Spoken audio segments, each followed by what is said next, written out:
Hai everyone, welcome to La Baik Bongcah. Suho dan Sein merasa sangat aneh dengan perubahan sikap Bomsuk, apalagi Bomsuk datang ke sekolah menjelang jam pelajaran hampir selesai. Tiap hari persahabatan mereka semakin renggang, apalagi Bomsuk berencana menghabisi nyawa Suho karena dia berpikir Suho berkencan dengan Yongyi. Bomsuk sampai kalap, dia pun menyekap Yongyi untuk memancing Suho keluar, tapi ternyata Sein yang memegang HP-nya Suho. Ketika Bomsuk meminta Suho datang menyelamatkan Yongyi, Sein pun langsung pamitan kepada Suho seolah tidak terjadi apa-apa. Nah, sesampainya di lokasi yang ditentukan, Bomsuk kaget yang datang bukanlah Suho melainkan Sein. Nah, di sana Bomsuk juga minta bantuan teman-teman nakalnya untuk meloloskan rencananya, tapi sekarang dia menjadi galau. Sedangkan Sein berhasil membawa Yongyi kabur, tapi di tengah jalan mereka sempat mencar, sampai akhirnya Yongyi berhasil kabur sendirian dan meminta bantuan. Sedangkan Sein tertangkap dan akhirnya dia dikeroyok. Ya, banyak banget adegan kekerasan di drama ini ya guys. Aku nggak tahu lagi harus jelasin gimana detailnya. Nah, sekarang Sein udah terpojok dan mau dipukuli pakai tongkat besi. Nah, di situ Bomsuk yang melihat Sein kesakitan gak berdaya merasa gak tega dan kasihan, dan dia pun minta mereka berhenti. Bomsuk bilang dia itu gak punya perasaan buruk terhadap Sein, tapi cowok yang memegang tongkat besi itu gak mau tahu, karena kan Bomsuk udah minta bantuan sama dia dan teman-temannya.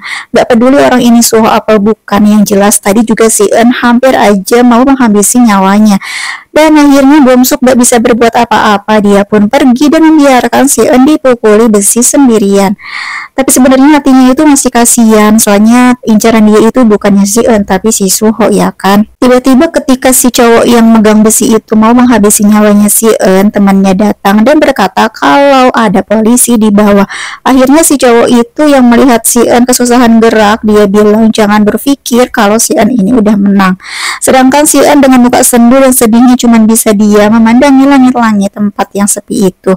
Di antara kecewa, sedih campur aduk, ini menyangkut dua sahabatnya yang dia sayangi, tapi harus retak begitu aja karena seorang perempuan. Udah gitu Sein tidak sadarkan diri sendirian dengan memikul perasaan yang sangat sedih. Sein yang sebelumnya kehilangan kesadaran bangun sendiri dan ternyata udah ada di dalam ambulans.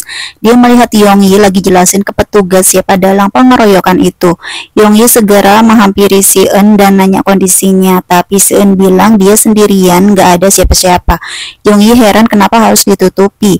Sein memohon kepada Yongyi jangan memberitahu Suho apa yang telah terjadi hari ini. Sein menghubungi Bomsuk dan memperingatkannya buat berhenti melakukan itu, jangan coba-coba menyentuh Suho. Keren banget sih persahabatan mereka ini. Ayahnya Sein mengunjunginya di rumah sakit. Sein masih gak mau jujur, dia cuma bilang kalau jatuh dari tangga, tapi ayahnya gak percaya. Sein heran sejak kapan ayahnya peduli kepadanya. Suho gak melihat Sein di kelas besok harinya, sedangkan Sein lagi giat belajar dimanapun, kapanpun, walau kondisinya cedera. Suho pun menjadi galau dan akhirnya mencari tahu sendiri apa yang sebenarnya terjadi. Setelah tahu kenyataan kalau Sein masuk rumah sakit gara-gara dia dan tahu Bomsuk adalah dalang di balik semuanya, Suho buru-buru datang ke rumah Sein, tapi hanya berdiri di depan pintu untuk hanya memastikan kondisi sahabatnya itu. Suho merasa sedih karena Sein menyembunyikan rasa sakitnya. Suho menghubungi Bomsuk untuk ketemuan, kemudian Bomsuk menghubungi temannya yang jago tinju untuk memukuli Suho dan berjanji akan membayarnya. Mereka pun pergi ke ring tinju. Nah, setelah berdebat dan mencurahkan perasaan masing-masing, ujungnya tetap aja Bomsuk ini gak mau minta maaf sama sekali.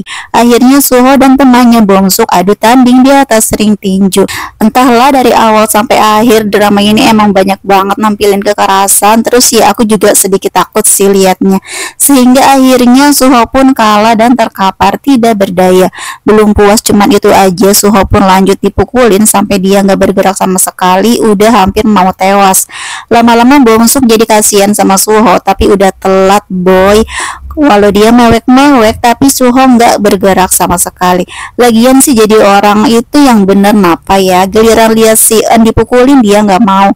Pas lihat Suho yang dipukul semangat, ujungnya dia juga mewek kan. Dan ternyata Suho terkapar dengan kondisi yang memprihatinkan. Seorang pria berjas minta anak-anak begajulan itu diem aja waktu nanti ditanya sama detektif. Intinya mereka udah disetting buat menjawab apa dan bagaimana, seolah Suho kayak begitu karena dia pingsan sendiri, bukan karena dipukulin. Ambulans dan petugas akhirnya datang ke lokasi kejadian. Diperlihatkan adegan sepertinya udah direncanakan waktu si anak-anak itu lagi diinterogasi sama petugas. Si pria berjas bahkan sempat membalas chat dari si Eun untuk Suho yang udah mulai dibawa masuk ke dalam ambulans. Si Eun akhirnya mengetahui kabar Suho dari Yongyi yang meneleponnya sambil nangis-nangis. Suho terdiam melihat Yongyi duduk di kursi rumah sakit, kemudian dia masuk ke kamar Suho yang dipasangi alat medis karena mengalami koma. Neneknya Suho terus berkata kalau cucunya adalah anak yang sangat malang. Melihat si Eun ada di sana, si nenek sempat bertanya siapa dia. Kemudian si nenek teringat lagi kalau pemuda itu pasti adalah si Eun. Sedangkan si Eun sendiri seperti biasa dengan wajah sendunya merasa sangat terluka atas apa yang terjadi sama Suho. Apalagi dia udah berusaha mati-matian sampai masuk rumah sakit supaya Suho selamat, tapi ternyata Bong-suk gak mau berhenti. Malam harinya si Eun dan Yongyi duduk memandangi Suho di kamarnya. Mereka cuma diem sampai akhirnya Yongyi bilang sama si Eun buat pulang aja karena besok ada ujian. Dengan berat hati akhirnya si Eun berdiri dan pergi, tapi sebelum itu dia melihat lagi kondisi sahabatnya yang sangat mengenaskan. Mengetahui sahabatnya sampai koma begitu, si Eun mendatangi semua orang yang terlibat dan memukuli mereka. Tapi kecuali Bong-suk ya, soalnya si Eun ini masih nggak sanggup memukuli mantan sahabatnya itu. Si Eun nggak bisa lagi memahami tindakan Bong-suk. Persahabatan mereka pun resmi berakhir karena di mata si Eun apa yang dilakuin Bong-suk itu nggak bisa dimaafin. Tapi kenapa sih harusnya tuh Bong-suk tuh ditempeleng dulu baru aku puas, masa nggak diapa-apain sih? Diketahui Bong-suk itu adalah anak angkat seorang pejabat, tapi demikian ia diadopsi buat memproyeksikan citra publik yang positif tentang ayahnya. Bong-suk gak pernah menerima kasih sayang sama sekali dari keluarganya, justru ayah angkatnya sering memukulnya dengan kejam.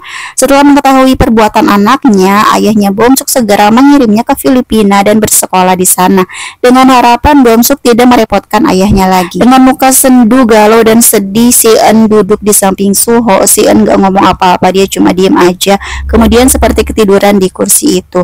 Kemudian suara Suho bertanya padanya apakah si Eun mengantuk. Si Eun pun bangun dan melihat Suho sadar sambil tersenyum padanya. Si Eun menjawab, iya aku mengantuk.